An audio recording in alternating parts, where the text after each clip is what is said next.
Hi viewers, welcome to our channel. ప్రస్తుతం మనతో పాటు దామ బాలాజీ గారు సీనియర్ జర్నలిస్ట్ ఉన్నారు. వాటితో ఒకసారి మాట్లాడదాం. సార్ నమస్కారం. సార్ నమస్తే. సార్ నేను అసెంబ్లీలో అల్లు అర్జున్ గారి గురించి రేవంత్ రెడ్డి గారు, అక్బరుద్దీన్ గారు వ్యాఖ్యలు చేయడం మనం చూసాం సార్. దీని పట్ల అల్లు అర్జున్ గారు కూడా ప్రెస్ మీట్ పెట్టి మాట్లాడారు. కాకపోతే ఆయన ఎక్కడ కూడా రేవంత్ రెడ్డి గారి పేరు మాత్రం తీయలేదు. అయితే ఇప్పుడు ఒక న్యూస్ వైరల్ అవుతుంది సార్. అది అల్లు అర్జున్ గారు పరువు నష్టం దావా వేయబోతున్నారు రేవంత్ రెడ్డి గారి పైన, అక్బరుద్దీన్ గారి పైన అని అంటున్నారు. మరి నిజంగా పరువు నష్టం దావా వేయబోతున్నారా? అసలు ప్రెస్ మీట్ లో అల్లు అర్జున్ గారు ఏం మాట్లాడారు? ఎందుకు రేవంత్ గారి పేరు కూడా ఆయన మెన్షన్ చేయకుండా మాట్లాడడం మనం చూసాం సార్. మరి ఎంటైర్ గా ఈ ఇష్యూ పైన మీరు ఏం చెప్తారు? అసెంబ్లీలో రేవంత్ రెడ్డి కూడా అల్లు అర్జున్ పేరు తీయలేదు. అంటే స్ట్రాటజిక్ గానే ఉన్నట్టుగా అర్థమవుతుంది. రేపు పొద్దున ఏదైనా కేసు పెట్టినా నేను అల్లు అర్జున్ పేరు చెప్పలేదని ఆయన అన్నది. సో ఇటు ఇతను కూడా ఒక ఆర్టిస్ట్ అదే మాట్లాడాడు. ఎవరు?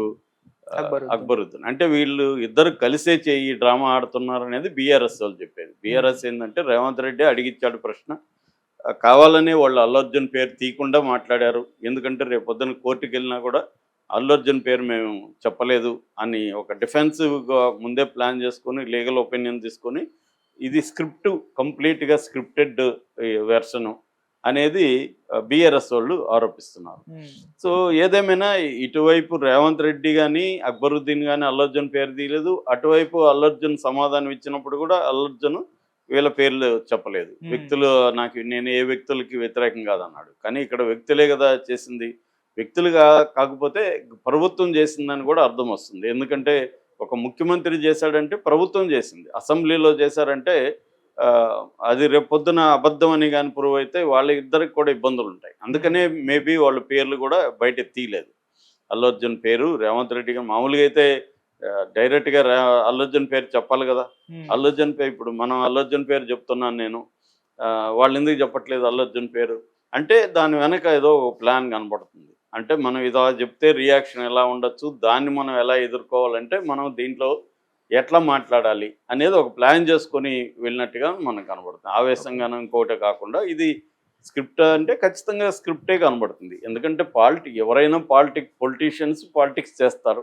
Revanth Reddy is a seasoned politician. 20 ఏళ్ళుగా ప్రతిపక్షంలో ఉండి ఆయన ఫైట్ చేసుకుంటూ వచ్చాడు అధికారంలోకి. కాబట్టి ఆయనకి ఒక విషయాన్ని ఎలా డీల్ చేయాలో ఆయనకి తెలియకుండా ఉండదు. రెండోది బ్రహ్మాండమైన లీగల్ టీమ్స్ అన్నీ ఉంటాయి. సో క్లియర్గా రేవంత్ రెడ్డి దీన్ని పొలిటికల్ ఇష్యూలుగా మారుస్తున్నాడు అనేది బీఆర్ఎస్ ఆరోపిస్తుంది. ప్రతిపక్షం కాబట్టి అలాగే మాట్లాడతారని వీళ్ళు అంటున్నారు. ఏదేమైనా దీన్ని ఇమ్మీడియట్గానే అల్లు అర్జున్ దాదాపు 8:30కి నిన్న రాత్రి ఆయన ప్రెస్ మీట్ పెట్టారు. ఆ ప్రెస్ మీట్లో అల్లు అర్జున్ చెప్పిన దాన్ని తీవ్రంగా ఖండిస్తున్నాను. నాకు రావద్దని ఎవరు చెప్పలేదు. థియేటర్ వాళ్ళు కానీ పోలీసులు కానీ రావద్దని నాకు చెప్పలేదు. నేను రోడ్ షో చేయలేదు. అక్కడ ఆగినప్పుడు మాత్రం నేను కూర్చొనే ఉంటే అంతమంది అభిమానులు కూర్చొనే ఉంటే ఇదని పోలీసుల సలహా మేరకే నేను పైకి లేచి దీంట్లో నుంచి కారులో నుంచి అందరికీ వాళ్ళకి చేతులు ఊపి ఇది చేశాను. అంత తప్ప మళ్ళీ నేను కూర్చున్నాను.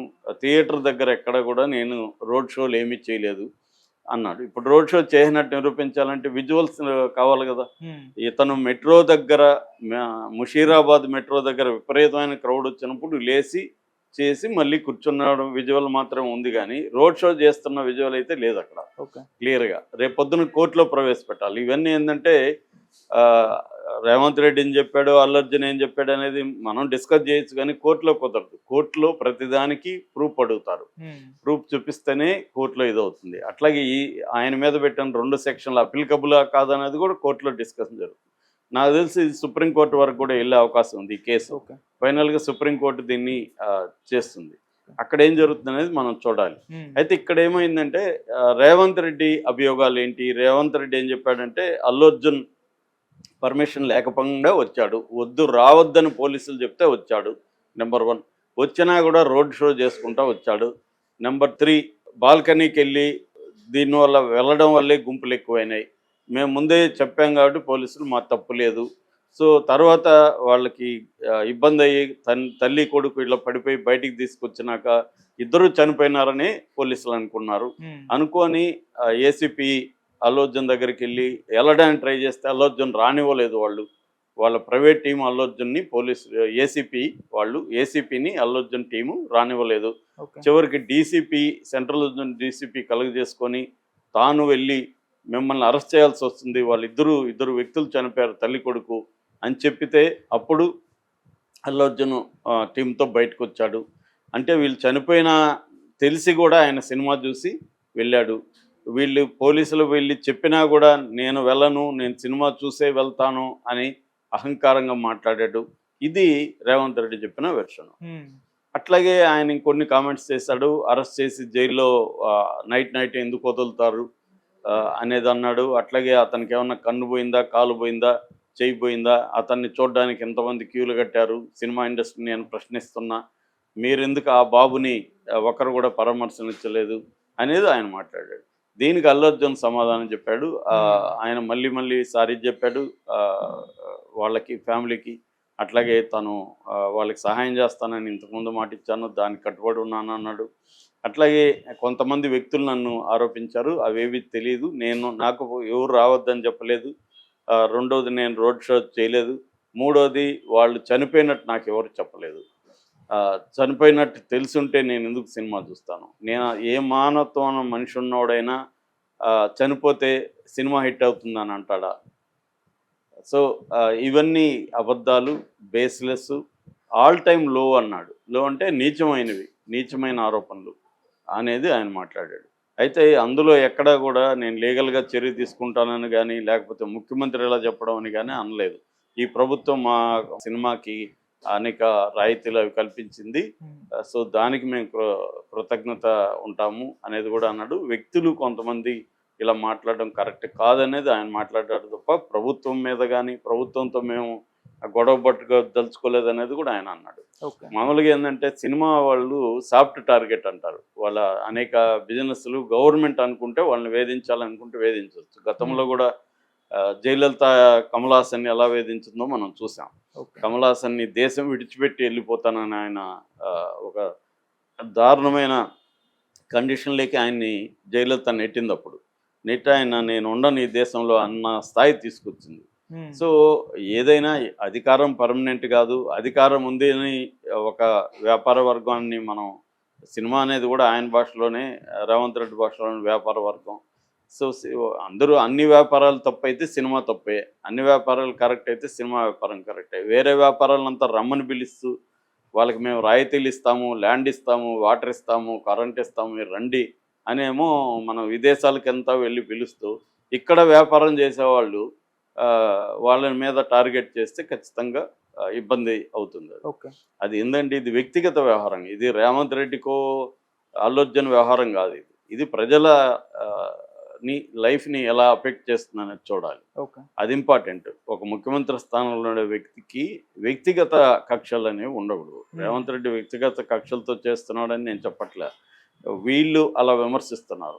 మరి కానీ ఇప్పుడు రేవంత్ రెడ్డి ముందున్న కర్తవ్యం ఏంటంటే, నిజంగా ఆయన చెప్పిందంత కరెక్ట్ అయితే దాన్ని లీగల్గా ప్రూవ్ చేసి అల్లు అర్జున్కి శిక్ష పడే విధంగా చేయాలి. అల్లు అర్జున్ నిజంగానే రేవంత్ రెడ్డి చెప్పినట్టుగా రావద్దంటే వచ్చి ఇవన్నీ చేసి రోడ్ షో చేసి, తర్వాత అమ్మాయి చనిపోయినా ఆమె తల్లి బిడ్డ చనిపోయినారని పోలీసులు చెప్పినా చేస్తుంటే ఇవన్నీ ప్రూవ్ కావాలి.